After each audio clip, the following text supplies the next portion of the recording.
శివాయ గురవే నమః.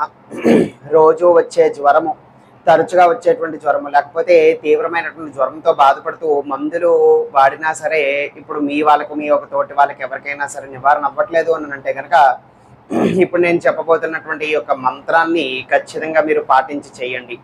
మంత్రశాస్త్రం ప్రకారంగా ఈ యొక్క మంత్రం అనేటువంటిది మనకి చెప్పబడి ఉన్నది. ఈ విధంగా చేసుకున్నట్లయితే కొంతమంది నేను విన్నంత వరకు కూడా కేవలము ఒక 5-6 గంటల్లోనే అటువంటి తీవ్రమైనటువంటి జ్వరం నుంచి వాళ్ళు ఉపశమనము పొందినటువంటి పరిస్థితులు ఎన్నో జరిగాయి.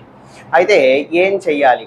చేతితో కానీ లేకపోతే ఏదైనా ఒక గ్లాస్తోని కాస్త నీళ్ళు తీసుకుని పట్టుకుని నేను చెప్పబోతున్నటువంటి ఈ యొక్క మంత్రాన్ని ఒక 27 సార్లు మాత్రమే జపం చేసి ఆ యొక్క నీటిని ఆ యొక్క బాధితుడికి తాగించండి. కావాలి అని అంటే మళ్ళీ కాసేపు ఆగి మళ్ళీ ఇదే ప్రక్రియ చేయొచ్చు, మళ్ళీ కాసేపు ఆగి మళ్ళీ ఇదే ఒక ప్రక్రియ చేయొచ్చు. అలాగా కావాలి ఒక 3 మార్లైనా చేయొచ్చు. గంటకి గడికి కూడా ఆగి గంటకి ఒక మారు ఈ యొక్క ప్రక్రియ అనేటువంటిది చేయొచ్చు. లేదు అని అంటే కొంతమందికి ఒక్కసారి చేసేసరికి కూడా 5-6 గంటల్లో ఆ యొక్క జ్వరం నుంచి వాళ్ళు బయటకు వస్తారు. ఇలాగ జ్వరంను నివారించడానికి చెప్పబడినటువంటి మంత్రం ఇది. ఆ యొక్క మంత్రం తెలియజేస్తున్నాను. మొట్టమొదటిగా వినండి. దంష్ట్రా కరాళ విచతే ముఖాని దృష్ట్వైవ కాళా నల సన్నిభాని దిశోన జానే నలభేచ శర్మ ప్రసీద దేవేశ జగన్నివాస. మళ్ళీ చెప్తున్నాను. దంష్ట్రా కరాళ విచతే ముఖాని దృష్ట్వైవ కాళా నల సన్నిభాని దిశోన జానే నలభేచ శర్మ ప్రసీద దేవేశ జగన్నివాస.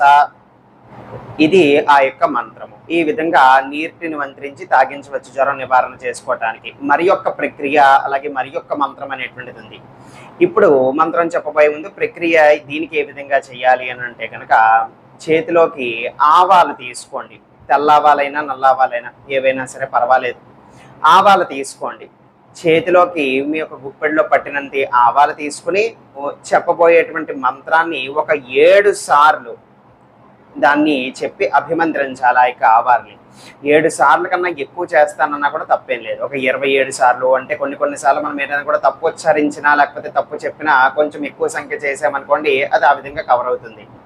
కాబట్టి 7 సార్లు అభిమంత్రించమని చెప్పి శాస్త్రం చెప్పినప్పటికీ దానికన్నా కాస్త ఇంకో 11 సార్లు 27 సార్లు జపం చేసినా తప్పులేదు.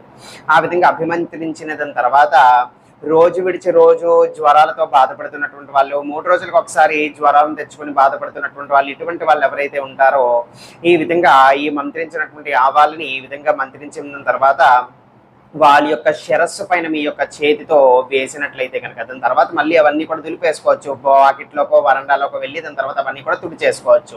ఈ విధంగా వాళ్ళ యొక్క శిరస్సు పైన మీరు జల్లినట్లయితే, శిరస్సు పైన ఉంచినట్లయితే ఈ విధమైనటువంటి జ్వరాలతో ఎవరైతే ఇబ్బంది పడి బాధపడుతున్నారో వాటి నుంచి వాళ్ళు ఉపశమనం పొంది సంపూర్ణమైనటువంటి ఆరోగ్యవంతులు అవుతారు. ఎప్పుడు ఈ విధంగా మీరు ఒక మారు చేస్తారు కదా, అలా వరుసగా 7 రోజుల పాటు వరుసగా ప్రతిరోజు కూడా ఒక మారు ఈ యొక్క ప్రక్రియను కనుక చేసినట్లయితే ఇంకా మళ్ళీ రోజు విడిచి రోజు జ్వరాలు రావడం, 3 రోజులకు ఒకసారి జ్వరం రావడం, ఇటువంటి సమస్యలన్నీ కూడా లేకుండా సంపూర్ణమైనటువంటి ఆరోగ్యవంతులుగా మారుతారు. మరి దానికి మనం ఉపయోగించేటువంటి మంత్రము తెలియజేస్తున్నాను, వినండి.